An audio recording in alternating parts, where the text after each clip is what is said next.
অত্যাচার করেছি আল্লাহ পাক আমাদেরকে ক্ষমা করে দিন আল্লাহ আমাদেরকে মাফ করে দিন আশা ওয়ালা হয়ে যাবে ক্ষতিগ্রস্ত হয়ে যাবে আল্লাহ পাক তাদেরকে মাফ করলেন না তখন 350 বছর পরে হযরত আদম আলাইহিস সালাম দোয়া চায় রব্বুল আলামিন জান্নাতের মধ্যে থাকতেন আপনি কুরসির উপরে বসে থাকতেন আরশের উপরে লা ইলাহা ইল্লাল্লাহ মুহাম্মদ রাসূলুল্লাহ লেখা ছিল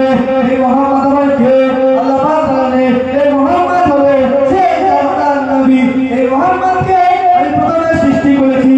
সবচেয়ে নবী করে পাঠাবো নবীদের সরদার করে পাঠাবো হযরত আদম আলাইহিস সালাম আল্লাহর নামে দোয়া চাই রব্বুল আলামিন আল্লাহ পাক আল্লাহ তাআলা মুস্তাফা রাসূলুল্লাহ করে আমাদের ওসিলা করে আমাদের ক্ষমা করে দিন আমাদের maaf করে দিন হযরত আদম আলাইহিস সালাম যখন দোয়া চায় আল্লাহ পাক আল্লাহ তাআলা বলে ও আদম তুমি 350 বছরের দোয়া চাইতে তুমি 350 বছরের মুস্তাফা ওসিলা করে দোয়া চাইতে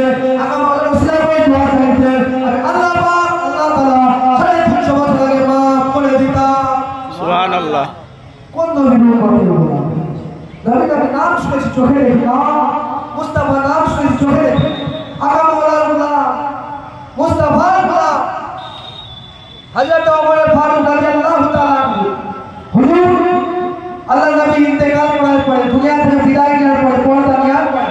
হযরত আবু বকর রাদিয়াল্লাহু তাআলা খলিফার পদে আসেন হযরত খলিফা হযরত আবু বকর দুনিয়া থেকে বিদায় নেওয়ার পরে হযরত ওমর ফারুক খলিফাতুল মুসলিমিন হয়ে ওই মদিনাতে খলিফা প্রতিনিধি হন হযরত ওমর ফারুক এটা সফরে গেছে আস্তে আস্তে একটা জায়গায় খুন খাচ্ছে হযরত ওমর ফারুক খুন খাচ্ছে